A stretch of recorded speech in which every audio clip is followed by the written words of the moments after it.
If you guys ever wanted to know how to sound like your favorite artist and go from this I need to know if I should care. to this, I need to know if I should care. Need to know if you was. in this video I'm going to be sharing an easy 3-step mixing process that I use to create my presets and you guys can use and implement in your mixing process. So now that we're in FL Studio, I'm going to show you the song that we're going to be mixing today. Oh, I need to know if I should care. Need to know if you will stay right here. Don't wait to hide.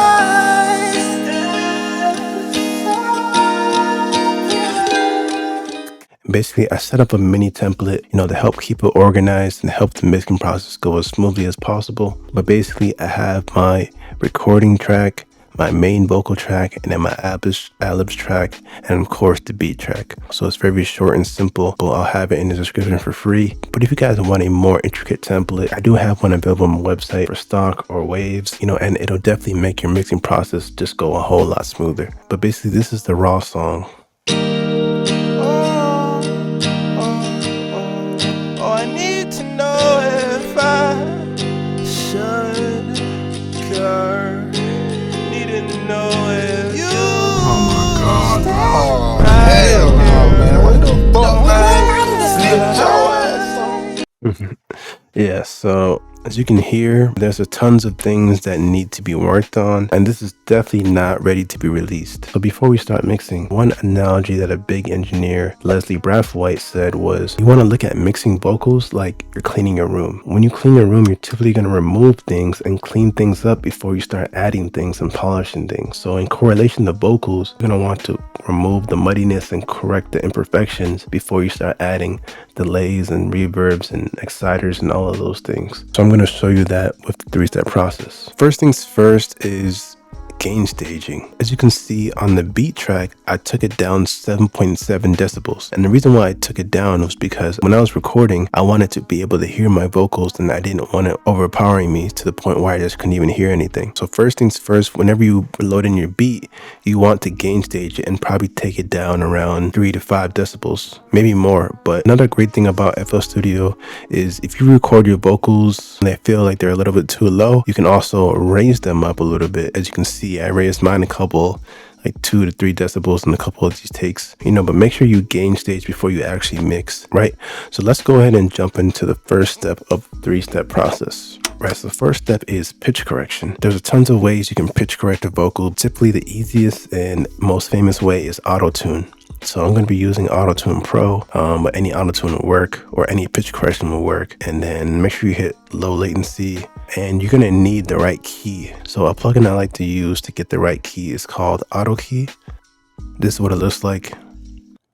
Just like this, you play the vocal. Sometimes it gets it wrong, so you might have to run it again. Typically it is correct, but also check the description of the YouTube video. It'll usually have the key and the BPM in the description. Right, so I just ran it again and it was actually E B major. So I can go ahead and send it to my auto-tune, and now my auto-tune will say E B major. So auto-tune, the most important things to me is the retune speed and the humanizer. The less retune speed you have, the more auto-tune effect you'll get. So basically 0 is like T-Pain, 10 to 20 is a bit more natural, and then anything in between is up to your preference. For this song, I'll keep it around 10, and then I like my humanized to around like 5, sometimes more, sometimes less. This kind of depends on your vocal and your preference, but I'll keep it around this, and then now this is what it sounds like.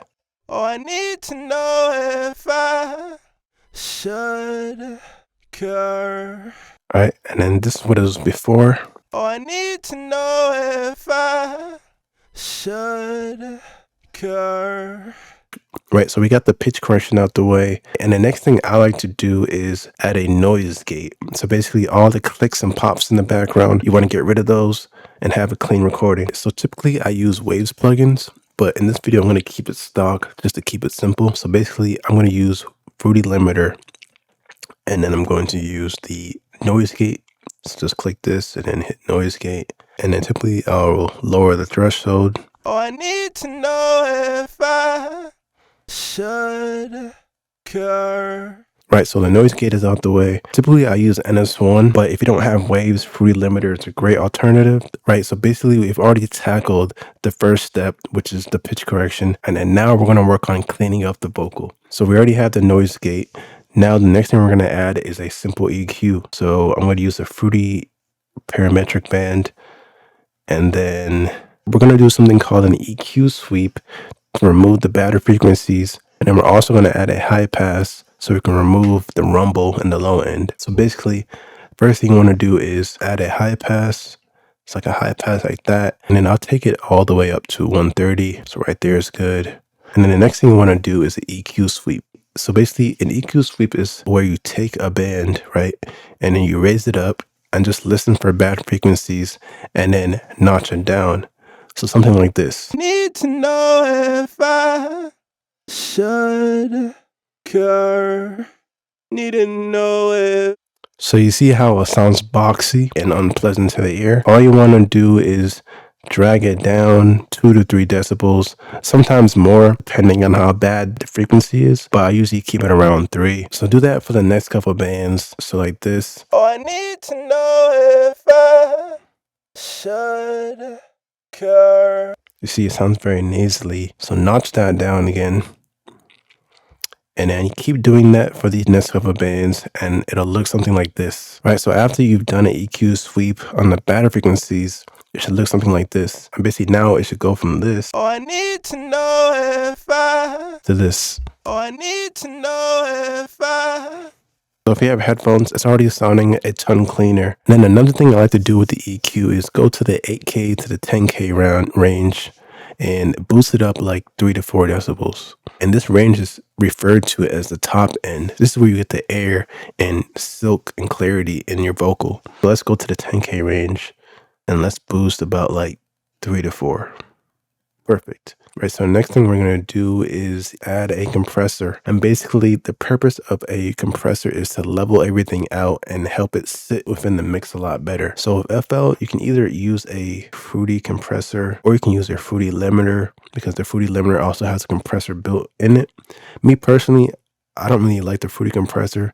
So I like the Fruity Limiter. Basically just hit the comp. So this is the first compressor in the mix, but we're actually going to spread the compression out with about like 2 to maybe 3 compressors. But this first compressor, the purpose is to tame the peaks and get it a little bit more leveled. So I like to start with a ratio of 4. 3 to 4, but let's keep it at 4. In the top left, you can see it says 4. Now you want to take it down to the threshold. So the threshold is basically the level to where it starts to activate. This kind of depends on the level that you recorded your vocal at, but for this vocal, we'll keep it at like -20. Bring it down to about -20, -22. Cool. And then the next thing you want to mess with is the attack and release. So for this first one, I'll keep a fast attack and a medium release. So let's have the attack around like 4 to 5 milliseconds and the release at 160. Or 150. That's cool. And also we're going to add gain to make up for the gain that we lost with the compression. So I'll add about 5 decibels. Oh, I need to know if I should curve. Need to know if you will stay right here. Don't wait till I. Good. So it's sounding a lot better. And then the next thing I like to do is add another EQ. This EQ's purpose is to clean it up a little bit more, get it a little bit more polished. And what I like to do is take down the muddiness within the 100 to the 300 range. My vocal usually around 160 is muddy. So I'll take down like 2, like 160. 3.4 for me is usually muddy, so I'll take down like 2 on that one also. And then if you want, just to be safe, you can add another high pass. So let's do high pass like 80. Cool. And then this is what it sounds like. Oh, I need to know if I should curve. Need to know if you will stay. So as you can hear, it's getting a lot more polished. It's getting a lot more closer to the finished product. And then now we're going to add in our second compressor, which is going to be the Soundgoodizer. So this is a very famous plugin, and it's low-key slept on. Like, it's really good for just adding volume and getting a bit of compression. You know, I compare this to like an Armbox. Both of those plugins are really good. So basically, you just want to dial it up or down and then click the mode that sounds good for your vocal. Right, so the next thing you want to do is add a de-esser. A de-esser basically just tames those harsh E's and S's. So if we actually listen, you can hear those harsh E's and S's piercing the vocal. Oh, I need to know if I should. It actually isn't too bad in this vocal, but you always want to tame those E's and S's. And the way that we're going to do that is with Maximus. Go to presets, hit the de-esser split band or de-esser narrow band, either one. Let's do split band. And basically the 5K range and above is going to be where the E's and S's reside. So you want to take that down a couple decibels. Let's take it down like 5, 6. Oh, I need to know if I should care. Need to know if you will stay right. Right. All right, cool. So basically that completes the second step, which is cleaning up the vocal. We've pitch corrected it. We've added a noise gate, EQ, compressor, and a de-esser so we can clean up the vocal. And now we can start adding things to the vocals to spice it up and help it sit within the mix better. Right, so now that we've cleaned up our vocal and we've completed the second step, we now move on to the third step, which is adding things to spice it up and polish it. So the first thing I like to add is a reverb. So we're going to be using the Fruity Reverb 2, and every single vocal is going to be a little bit different. But for this vocal, I feel like it needs a bit of reverb to go with the vibe. You know, this song kind of feels like a Post Malone song. So with Post Malone, he has like a decent amount of reverb. So I'm going to try different things out and see what sounds good. First thing I like to do is a low cut, just around maybe 160, and then raise the high cut to like 7K. Around there. And then I'll up the decay time, and then the size, I want it a little bit bigger. And then let's see what it sounds like. Oh, I need to know if I should care. Need to know if you will stay right here. Right, so a very simple reverb. Personally, I like to sidechain my reverb, and then I'll add like an EQ, maybe a compressor, but this is a very simple preset, so I'm going to keep it simple. And then the next thing we're going to add is a delay. So Fruity Delay 2. I like a 1/4 delay, so I'm going to go to 4, and then let's put the cut down. Oh, I need to know if I should care. Need to know if you will stay right here. All right, so simple reverb, simple delay. One thing I feel like is missing is the stereo width. So I'm going to add a chorus, a Fruity chorus, and then I'm going to dial it down a little bit. Oh, I need to know if I should care.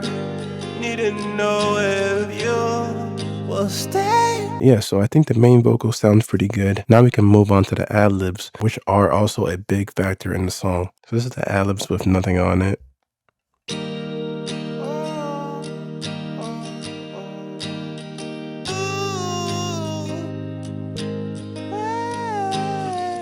Oof. So this is with ad-libs. All I do is basically copy the vocal chain, paste it on the ad-libs. Let's change it. Take it down a couple decibels. And then I up the reverb, I'll up the delay, and the chorus, I'll up that, and then delay a little bit. And then I'll also add a separation, 25%.